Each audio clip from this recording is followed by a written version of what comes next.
Okay, the LA Chargers just avoided disaster, and I am going to tell you why in this one, and it might seem kind of weird because there's a position that you need, and that position is wide receiver. But there's a big but here. Odell Beckham has gone to the Dolphins. He has gone to the Dolphins. Apparently, the three teams that were in contention for OBJ, or at least rumored to have OBJ join their team, were the Chargers, the Chiefs, and the team that ended up getting him, the Miami Dolphins. So when we look at this, you might be asking the question and saying, Craig, we need a wide receiver. Why would we not want OBJ?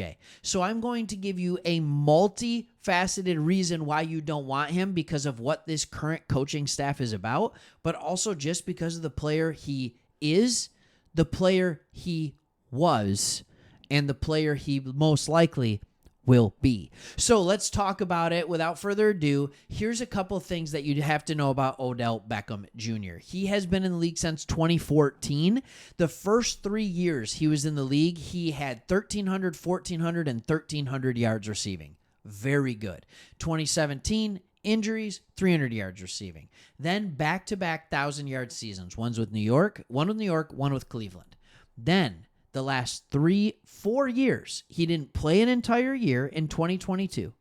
And in 2023, 2021, and 2020, the most receiving yards he had was 565, and that was last year in Baltimore on 62 targets. He has not had 1,000 yards receiving since 2019.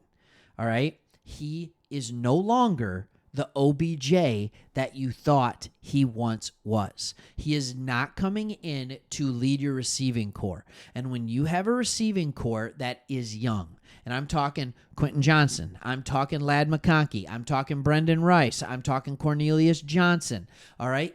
Let's go with the guys you already have. Palmer, right? Like let's talk about some of this, all right? He is not the fit. You don't need an older vet that's going to cause problems and going to demand the football, especially with a young receiving core like that, and get in the way of the development of your young guys.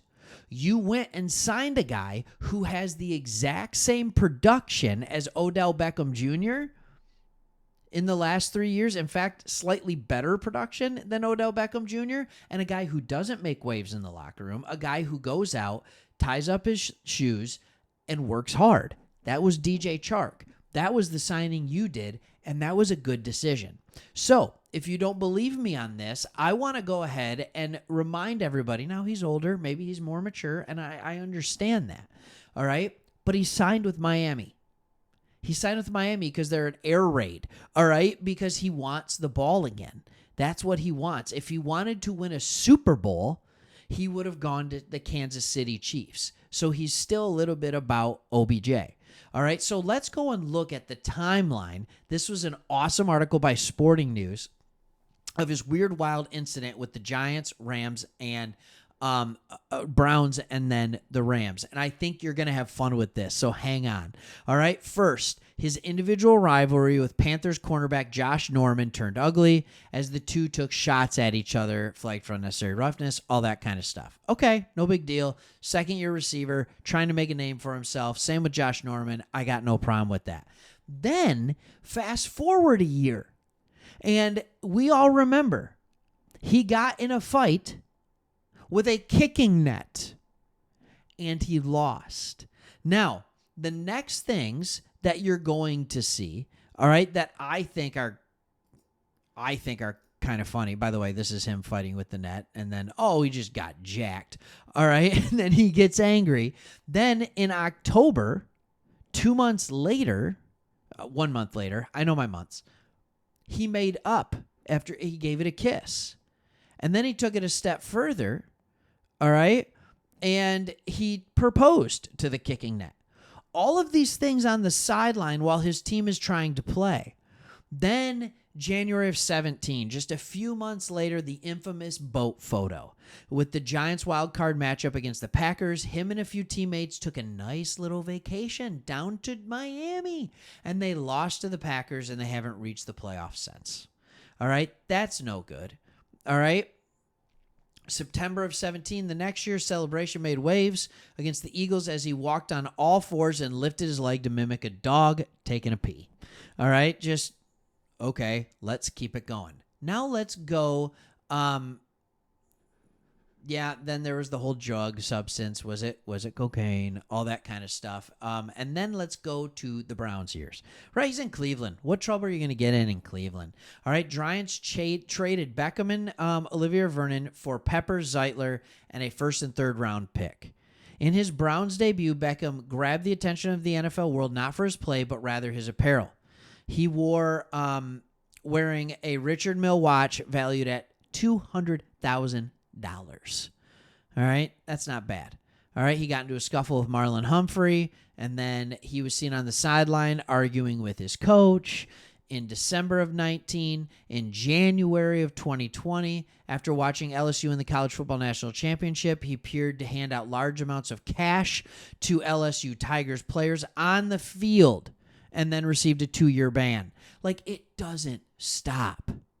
It doesn't stop. All right? Kickstarted rumors about him and not liking Baker Mayfield, consistently missing Odell Beckham Open. Like, it just kept going. It just kept going. During the Rams' Week 17 contest, now he's with the Rams in January of 2022, Beckham punched Chuck Clark in the butt after Baltimore safety picked off a Matthew Stafford pass. Beckham was not flagged on the play. Randomly drug tested followed the Rams' wildcard victory over the Cardinals, but he didn't feel the procedure was all that random. He tweeted that he'd been getting tested more often. All this stuff, it just keeps going and going and going. The team that you have now is a boring team that gets wins. And you know what's exciting? Winning.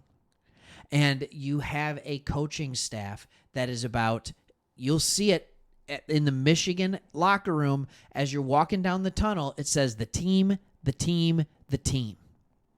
And I understand in pro sports it's a little bit different and you got to change the way you do things. You got to change it up a little bit. I get that. Totally understand. It's still a team sport. It's the ultimate team sport. And that is what Harbaugh is all about. And you're not going to be bringing in guys like this.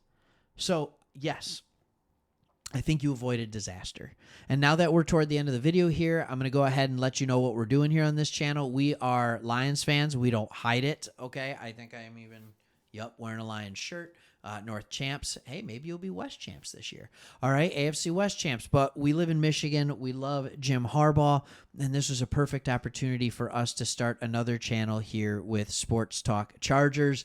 And man, oh man, has the reception been unbelievable. This has been a really cool community to be a part of. So if you haven't yet done so, please like and subscribe. I don't even know if you have to like it. Go for it. Leave a comment and let me know what your thoughts are on Odell Beckham not being with the Chargers. All right, thanks for watching. See ya.